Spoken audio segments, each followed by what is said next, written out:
সবাই একটু শান্ত হন। 5 মিনিটের মধ্যে খাবার আছে। শুভর সঙ্গে কথা হলো, বলো 5 মিনিটের ব্যবস্থা করছে। 5 মিনিটে এত লোকের খাবার করতে? হ্যাঁ, মানে 5 মিনিটের মধ্যে পারবে এতজনের রান্না করতে? বললো তো, তাই এবার আমি কি বলবো? প্ল্যান মতন কাজ হচ্ছে গুরুদেব।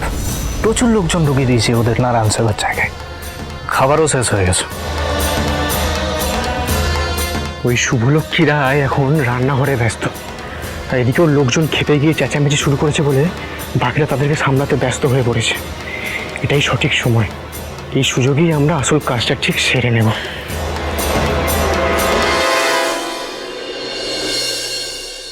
সত্যি তো এটা ম্যাজিক।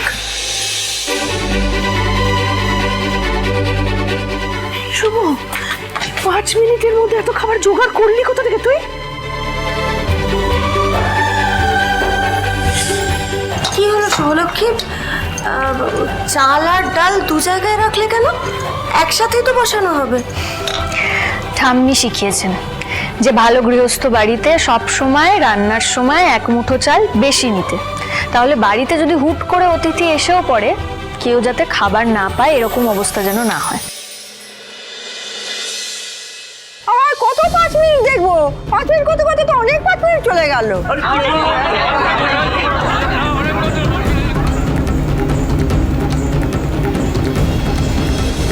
কাউকে না খেয়ে যেতে হবে।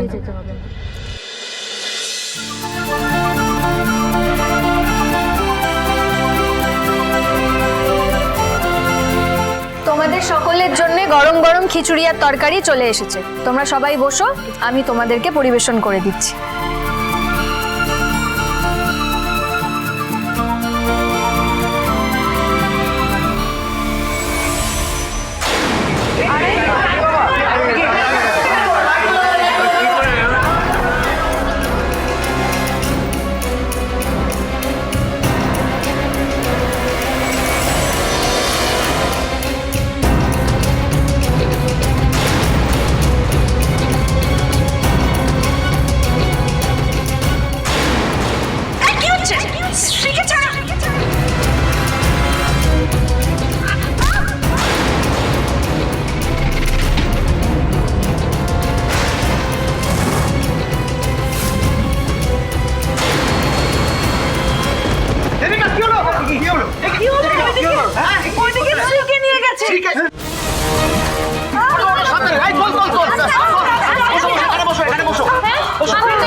চলে গেছে আমার মাথায় মেরে।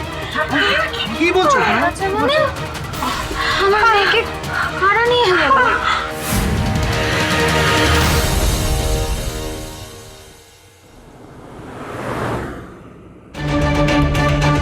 তোমার মায়ের জীবন থেকে এত সহজে আমি যাব না সোনা। এখনো যে অনেক বদলা নেওয়া বাকি আছে। সেই জন্যই তো তোমার মায়ের জীবনের সব থেকে গুরুত্বপূর্ণ মানুষকে তোমাকে তুলে এনেছি। এখন তোমার মা না খুঁজে পাবে আমাকে, না খুঁজে পাবে তোমাকে। সারা জীবন তোমার মা সন্তান হারানোর যন্ত্রণায় ছটফট করবে। এক্স্যাক্টলি এই শাস্তিটাই আমি তোমায় দিতে চেয়েছিলাম শুভলক্ষ্মী। আকাশ সেন ইজ ব্যাক।